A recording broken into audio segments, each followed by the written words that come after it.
Hello there, and welcome to another episode of the Impromptu Game Plan podcast. My name is Sarah Ferguson, and as always, I'm joined today by my collaborator and co-author, Catherine Reynolds.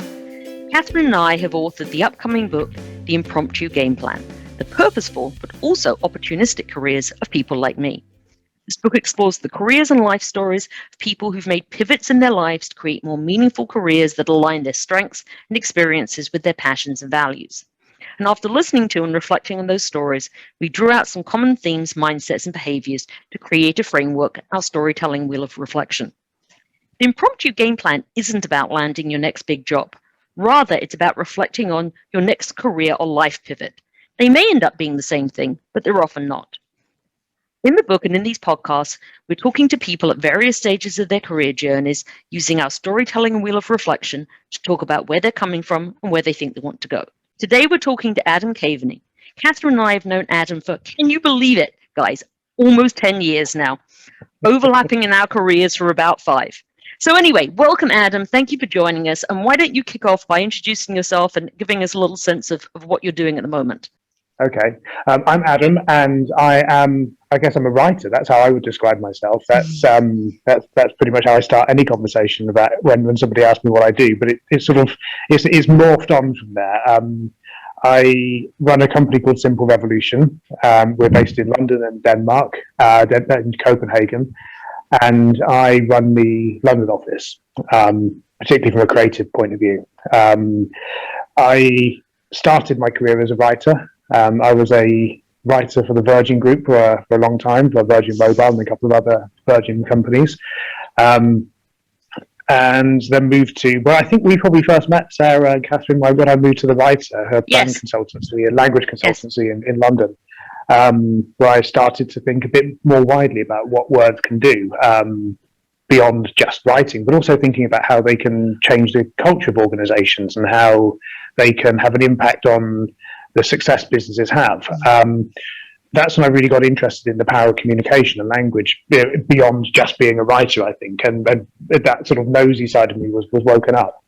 And while I was there, I worked for PwC. They were one of my clients, and jumped ship to join PwC, actually, as the global lead for verbal identity. That is where we first met. That is where we first met. And my role there was, it was broad and wide-ranging. It was helping PwC tell its story to the outside world, helping people inside communicate and articulate what they do, training a lot of people to become good, powerful communicators. So my career's kind of sort of morphed all over the place from that perspective. It's gone from being a writer to kind of being this person who pokes his nose into all different places wherever communication can have an impact. And Adam, I'm particularly interested in, sort of many of the conversations that we've had over the years are very much centered around your value system and how that drives you to make those choices that you've just described in the brief synopsis of your career. So I'd be curious to know a little bit more about how you've used your value system, how you've come to understand your value system, and how it's influencing what you're doing right now. The reason I chuckled then is because I think when you said how you've used your value system and come to understand it, I think the interesting thing is how I've come to understand it over time rather than using it. I've always had certain things I think that are important to me, but as I've made changes, particularly in my career, but also in life generally, I've never really fully perhaps understood why I'm making those changes at the time I'm making them. It's only really in hindsight that they've started to make sense, if that makes sense. I don't know whether it's post-rationalizing or going back and reflecting on why I did certain things I did, but I find quite often I don't really fully understand the changes I've made until well after the event. And they do tie back to a narrative, but I'm not conscious I'm kind of living that as it's happening, if that makes sense.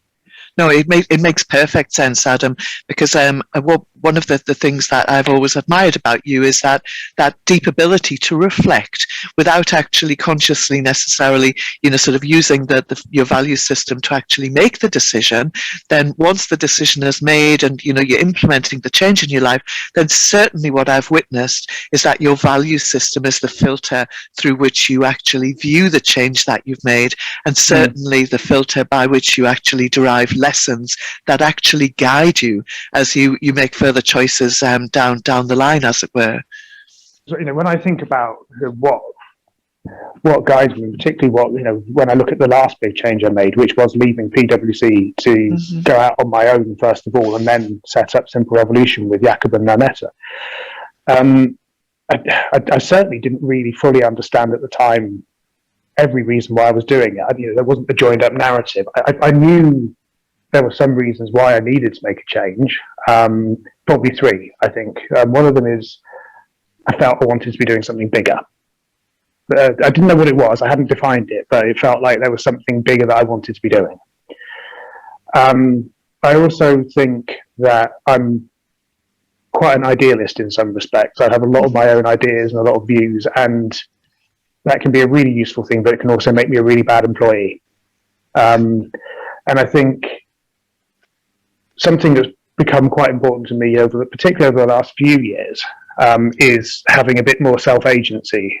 And it's interesting, I talked about control. When I first left PwC, I had a coach. I got a coach called David, because for the first time in my life, I found myself working for myself without a line manager.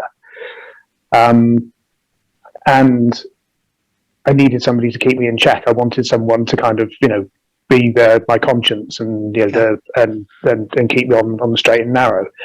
And David kept saying, why are you doing this? What is it that is important to you? And I kept using the word control, and he kept saying, I don't think that's the right word. I don't know that that's what you mean. And I didn't really understand it.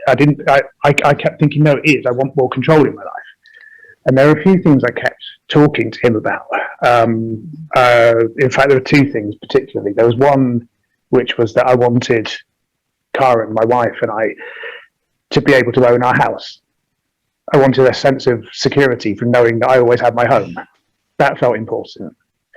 And then there was another thing I wanted, which was just for us to be able to spend as much of the time as we possibly have together doing the things we really enjoy. And as you know, the things that are important to us, we love traveling.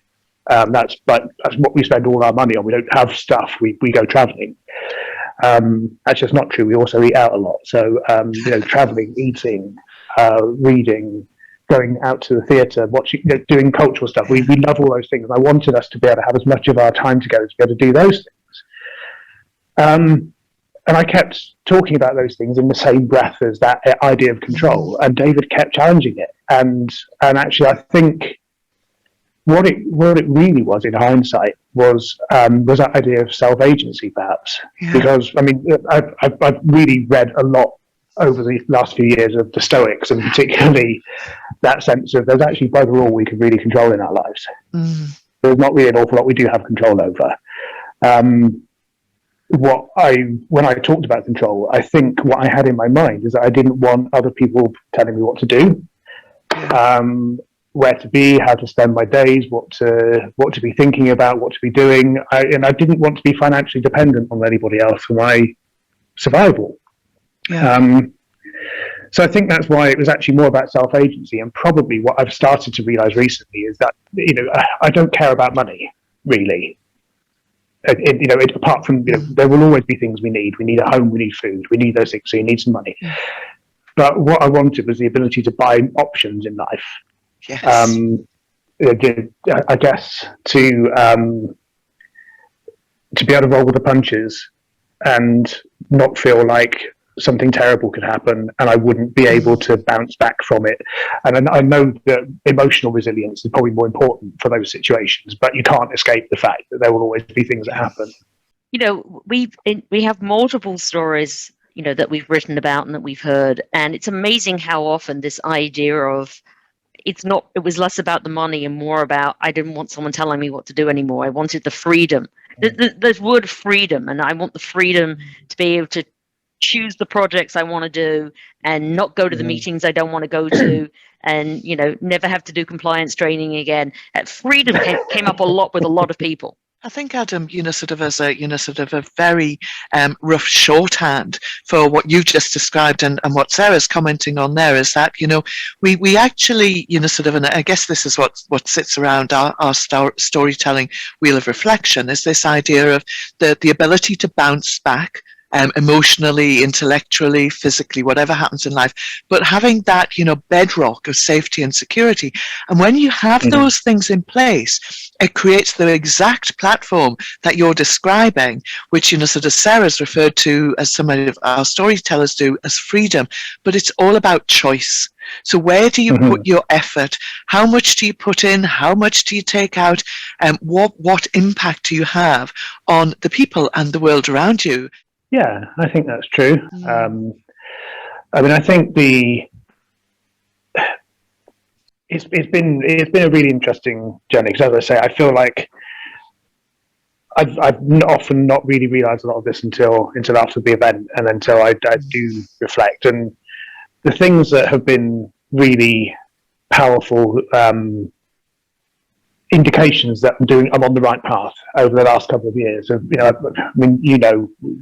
had some tough times over the last couple of years with various things going on. My stepdad died last year, and particularly that was tough because I wanted to be there for my mum.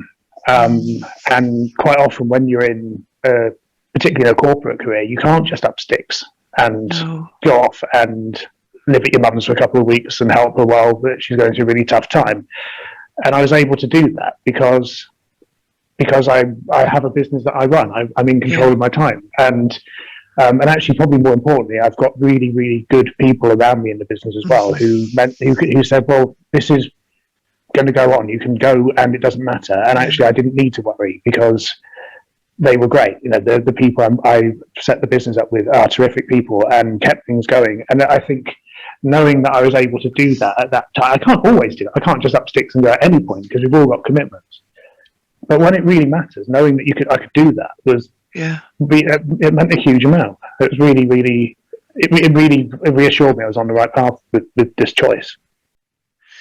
Because Adam, sort of as you describe that scenario and that sort of profound ability to make a very personal choice to be with your mum during that very difficult time, and the dynamic between yourself and your co-founders, then sort of one of the things, well, there's a couple of things that you remind me of in conversations that we've had, but I guess it sort of in other conversations that we're having and other podcasts that we're doing, we're talking about the sum of the passions that you hold, the experiences that you've had, the strengths that you have, or the strengths that you're growing, and the mindset that you hold. And certainly what I've noticed in the way you describe the way you set up the business together and the way you try and work with your clients is that you draw on all of those things collaboratively. And so, sort of, whilst you might all have different strengths and different experiences, and I just wondered if you had any, sort of reflections or thoughts that you could share on the how those four things coalesce together to make a business that is so human as the one that you described, that you and your co-founders have set up. I was thinking about this. I thought we might sort of touch on that idea. And I mean, first of all, it was interesting. It felt like a bit of a contradiction in terms of me leaving PwC because I wanted to be more self-sufficient, and then setting up a business with some other people. Like, it feels like they're they contradict each other in some way, but I don't think they do. And I think partly the reason is because I had people like David around, but because I've always had conversations with people like you and Sarah, I've always had people around who encourage self-reflection. And one of the things that I know is that I've got a couple of big weaknesses. One is I've got a tremendous amount of confidence, which can come across as arrogance. I've got real imposter syndrome at times where I don't feel like I'm good enough. Join the club. And I've got a lot of blindness to stuff I don't know. And partly why I set the business up with Jakob and Nanette is because I think we plug the gaps that the other ones don't have. And if I think about us as a team particularly, I think we've got what makes us quite good as a business, I think, is that the three of us and everyone else in the team has a kind of combination of empathy, intelligence, and creativity in different different degrees. and in different ways. I mean, Jakob particularly is a brilliant managing director. He's creative. He's really focused on the practical details of running a business. He can read people really well and draw us together in the right way. Nanetta is immensely empathetic and kind and perceptive and creative, and has a real sense of detail, which a lot of creatives don't have, the real focus and attention to detail. And I can do the big picture thinking and the big ideas, and have the big ideas that sometimes need to be grounded and landed by the others. And so I think collectively we've got a really good combination of skills if any one of us was running the business on our own, it wouldn't be as good. And we jointly run the business. No one has any more say than anybody else. We make decisions together and collectively. And plus, we've got brilliant people. I mean, you both know Sarah, who is our operations and projects lead in London, and she's just amazing at keeping us all on track, and in fact manages us rather than the other way around. So, I think to go back to the question, I think there's something about having people around who can push back on each other, challenge each other, and just remind each other when we're not on the right path. There's something about that as a team that we've got that seems to be quite effective. It sounds like you've really found something that very much aligns to some core values of yours with these people. Yeah, I think so. I mean, we've been, again, like I was saying earlier on, a lot of the time we've made decisions and we haven't really known why we made them, but they make sense after the event. But I think something that feels really important to us right now is that there are so many, and particularly to me, there are so many important conversations that we should be having and discussions we should be having in society if we're to live together and survive together. I mean, the sorts of things I'm talking about sort of fairness and consumption and equality and gender and race, things which we have to address in some way, difficult to be subjects that we're not really talking about. And I think there's a place in the world for a business like ours that does have that creativity and empathy and care for other people, because we can play a role in maybe helping sort some of those things out, even if it's a tiny role with a particular business or a particular community. I mean, personally, I've got this massive fear that a lot of what is dividing us is the way that we talk about things, the language we use, the way we frame the discussions. And so the words we use are divisive, the places we have the conversations are divisive. Social media is an absolute hellhole sometimes to dive into. We have to talk to each other. We have to discuss all these things. There aren't easy answers. This stuff is hard to solve. But I do think there is a place in the world for a business like ours who can help think about the language we use in these conversations and the way we frame the messages, and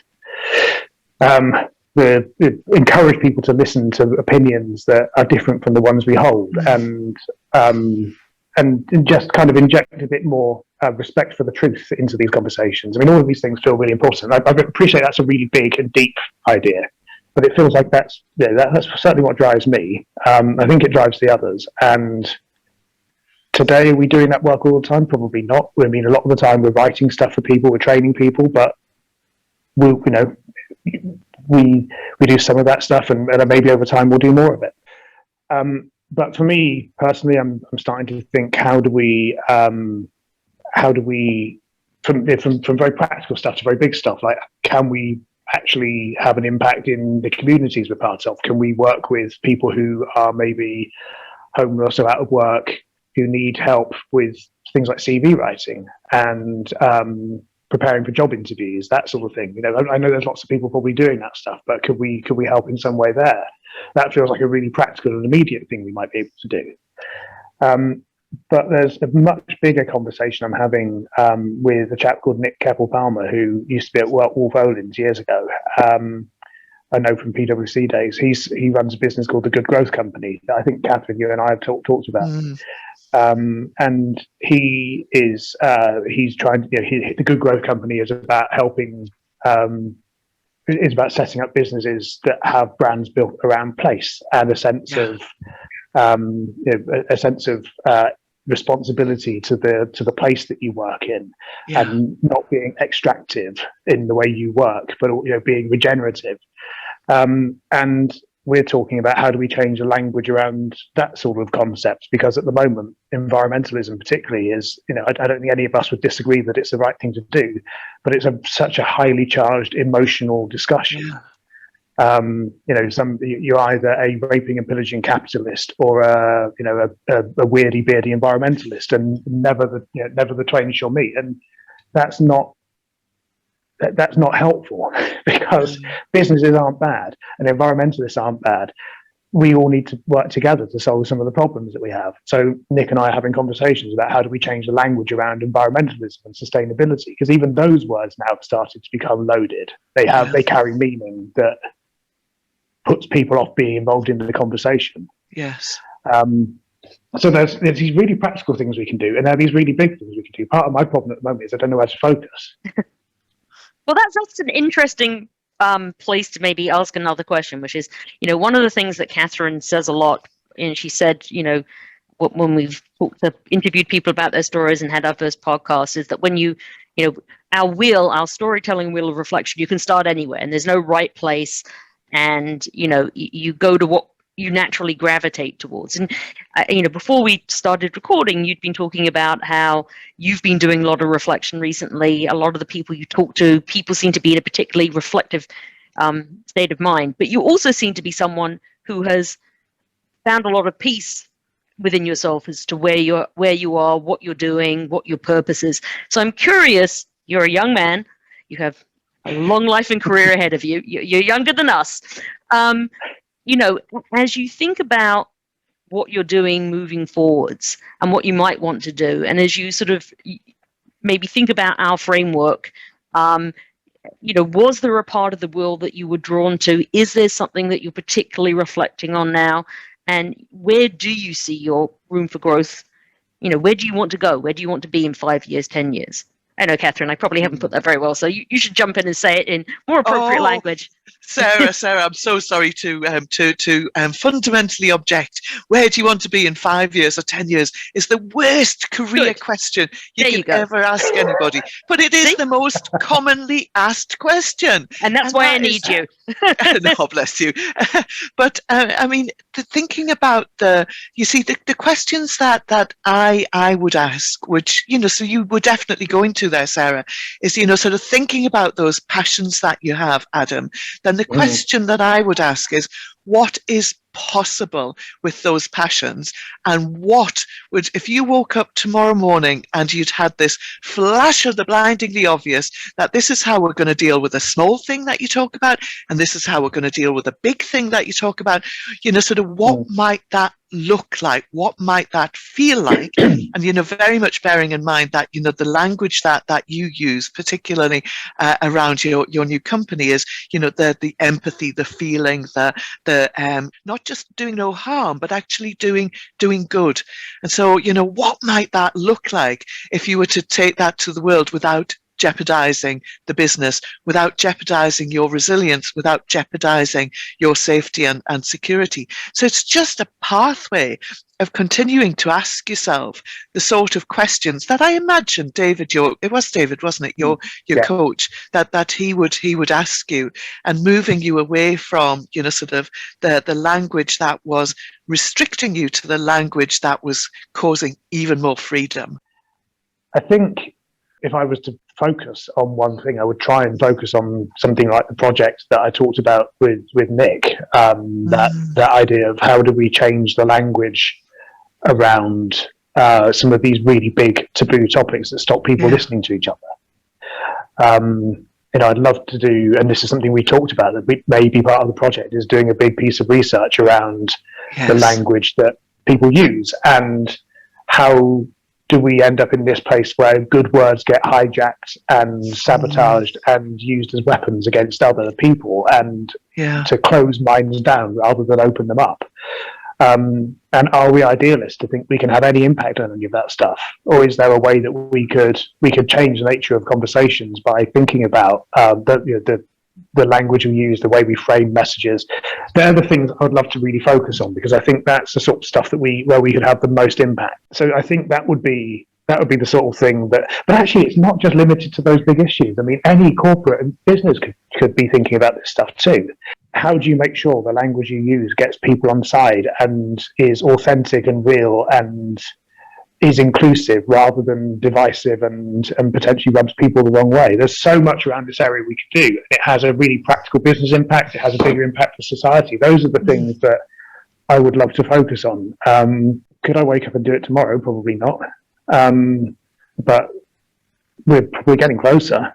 And I think a part of the reason why we're getting closer is because as a business, we're beginning to be able to buy ourselves some options.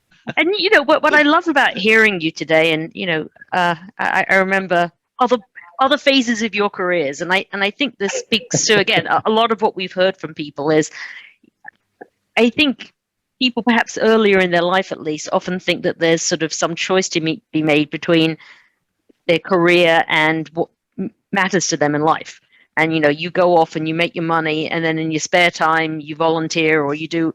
And I think this realization, and I don't know whether this is of the times or it's just the age that you are, or though I think we're seeing this in millennials as well more and more, is that people don't want to make that choice. It doesn't have to be, I do my day job and it's grinding and awful and I feel like I'm selling my soul every day, but I get to go home at night and do something that's meaningful. You seem to have found a way to give yourself that safety and security while doing something that's meaningful to you all day, every day, or most of all day, every day. And that's pretty special. I think I've been very fortunate, Sarah, to be honest, because I mean, there are a lot of people who aren't in a position to do these sorts of things because you just don't have the choice. You have to go to work every day, and you have to earn money. And so there are a lot of people who can't make the kinds of shifts I've made. I've been lucky because I've got some, hot topic. I've got some natural privileges. I'm a man. I'm white. I'm, today I'm middle class. I haven't always been, I guess. So there's a lot going on now. I've had a good education. So there's a lot of natural things that have put me in a position where I've been able to do some of these things. But also, when I left PwC, I remember phoning Karen from New York. In fact, you probably remember the weekend I had this conversation, Sarah. And I said, if I left, what would happen? I remember that. And she said, and she said, well, we'd be all right. I mean, Karen has a good job. And so we'd be able to pay the mortgage. We probably wouldn't have as much money, but we'd be okay. You have to get a job pretty soon, I remember her saying.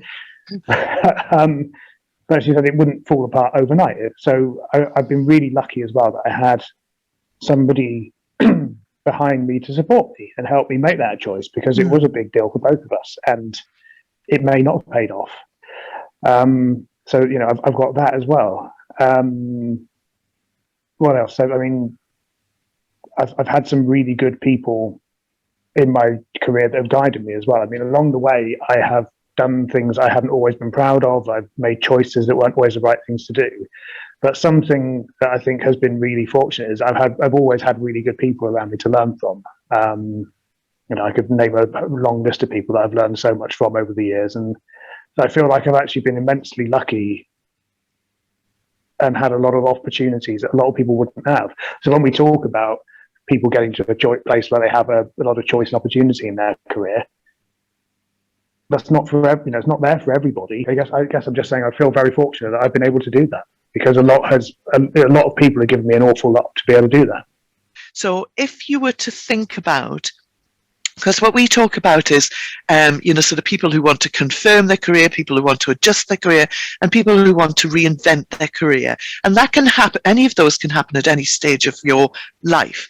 But if you were to think about what lessons you would like to share with career reinventors, what sort of lessons would you pass on to them? I think the one thing that the one thing that was most important to me, as we've already touched on briefly, which was making sure you've got really good people around you. Yes. To guide you, but not least because along the way it will be really hard and you will lose your nerve. and you need someone who, like you've done for me, Catherine, along the way, we've gone, no, keep going, it's good. You're doing the right thing. And people who will help you see the things you don't see in yourself, and people who will be the gaps that fill the gaps that you can't fill yourself. All of those things feel really important to me. That's probably the most important thing that I have taken out, is just make sure you're surrounded by really, really good people, because there's no way I could do any of this on my own, and I don't. We do it together as a business. I do it with Karen. We're a team. We do all the stuff together. The other thing for me as well is that I genuinely had to reevaluate and think what is important to me, because for such a long time, I think maybe because of where I came from, because of the background I had, because of the time I grew up, I kind of always thought that the career and the salary and the job was the important bit. And actually what became really clear once I really analysed what was important, once I'd been through a few things where I'd lost people in my life, or I'd been through some tough times personally, the things that were important is ultimately, well, there's only one thing that's important to me, that's my wife.